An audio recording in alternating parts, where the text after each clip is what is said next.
제가 지난 시간에 사울이 아슬아슬 했다고 말씀을 드렸잖아요. 실제로 아슬아슬했던 이 상황에서 이스라엘 공동체에 전대미문의 일이 벌어집니다. 뭔가 하면요, 왕이 아직 있는데 사무엘이요, 또 다른 왕을 세워서 기름을 부어버리는 사건이 발생을 하는 겁니다.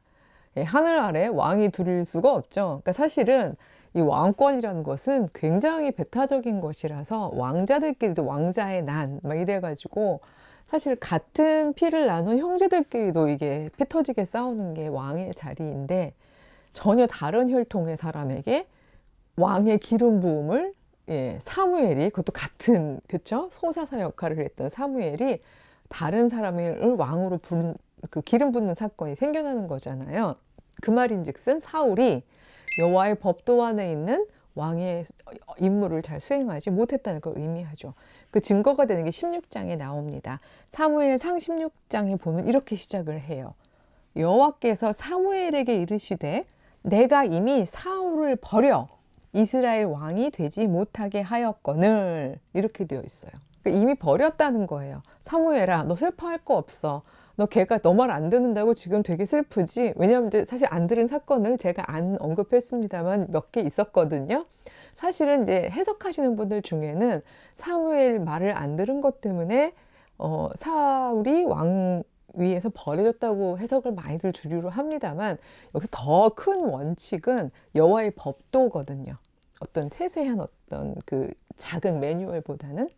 그러니까 사울이 이미 아슬아슬하다고 말씀을 드렸습니다만, 자기의 왕권을 강화하기 위해서 막, 그쵸, 심지어 내 아들이라도 죽어야 된다 막 이런 식의 이야기를 하고 막 맹세를 하고 이런 모습이 있었잖아요.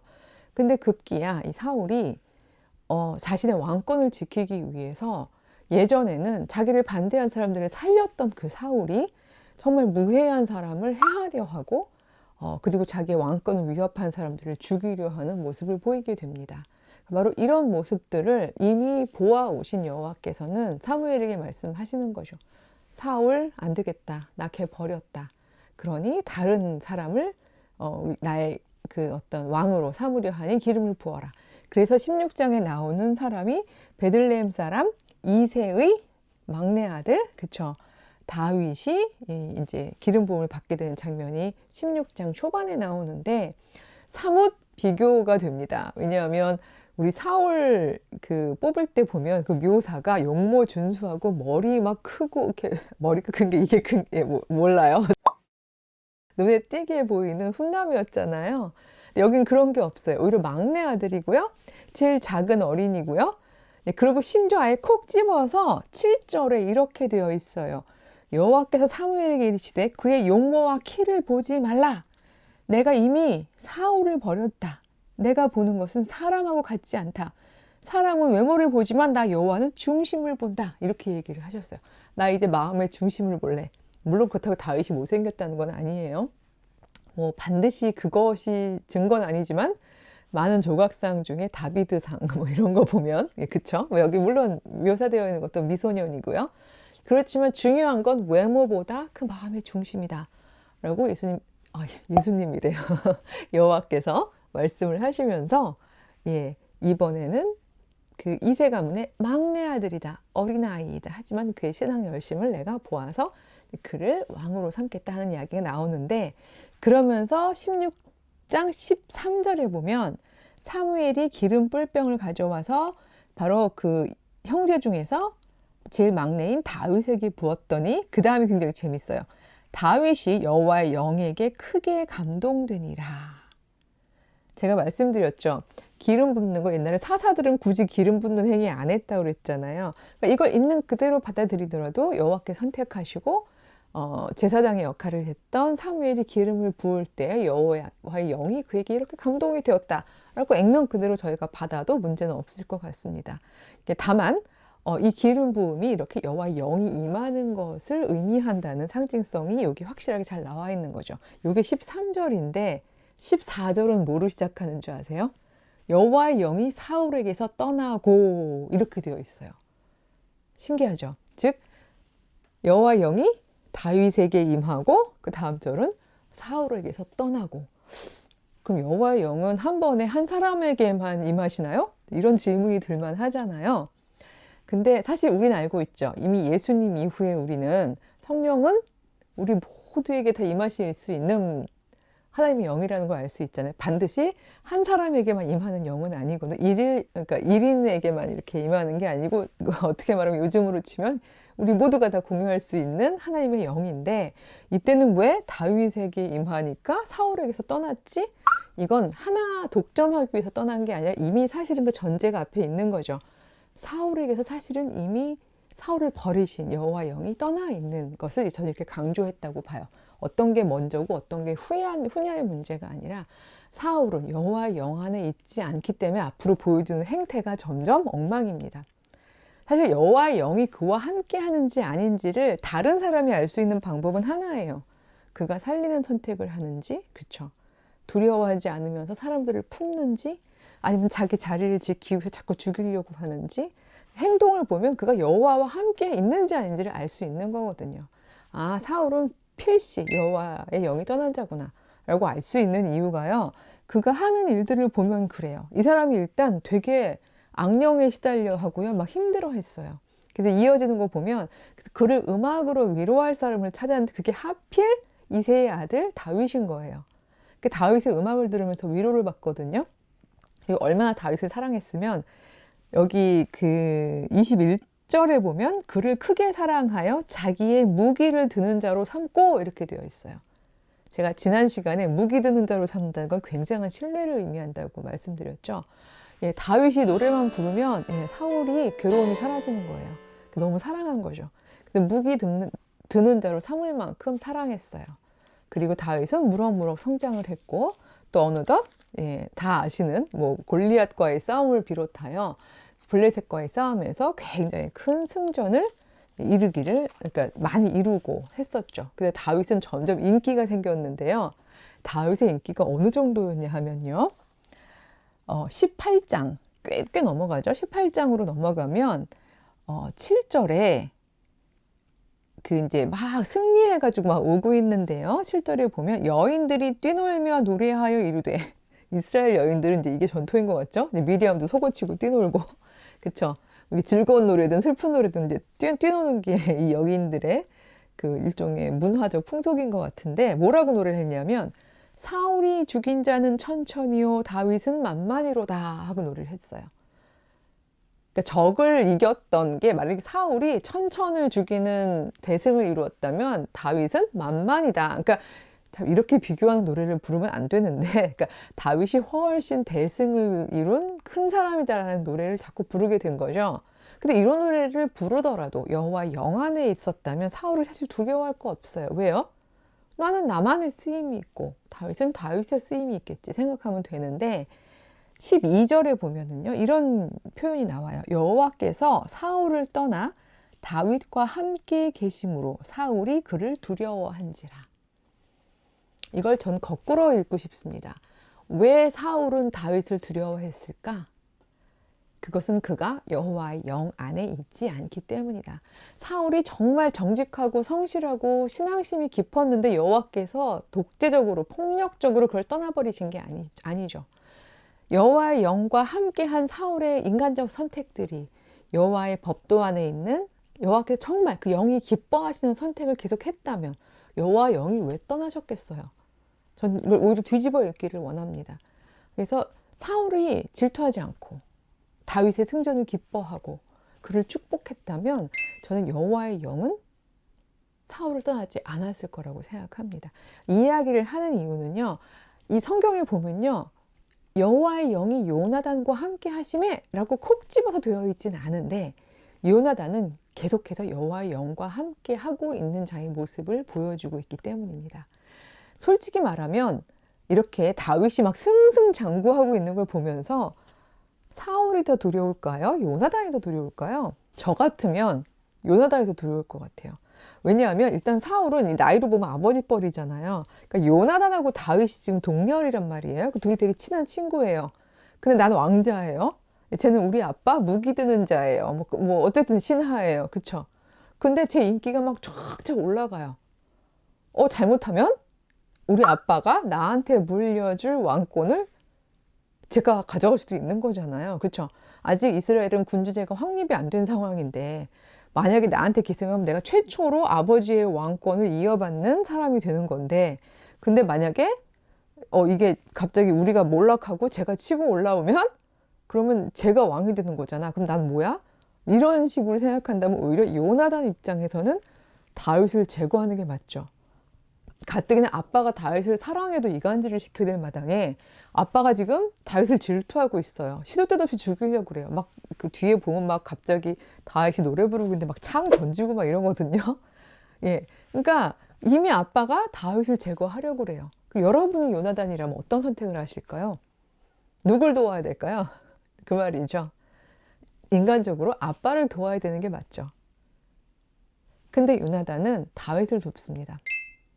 물론 이거에 대해서 이 성경도 얘기하고 있거니와 많은 사람들이 이 둘 사이가 너무 친한 친구 사이였다. 그리고 요나단이 다윗을 참 사랑했다. 물론 이 사랑을 에로틱하게 해석하시면 곤란합니다. 뭐 그렇게 해석하시는 분들도 가끔 봤는데 그건 아니고 제 생각에는 친구와 친구 사이의 우정이었을 거라고 생각을 하는데, 물론 이렇게 선하고 좋게 생각할 수도 있는데 저는 핵심 포인트를 어디서 찾았냐 하면요.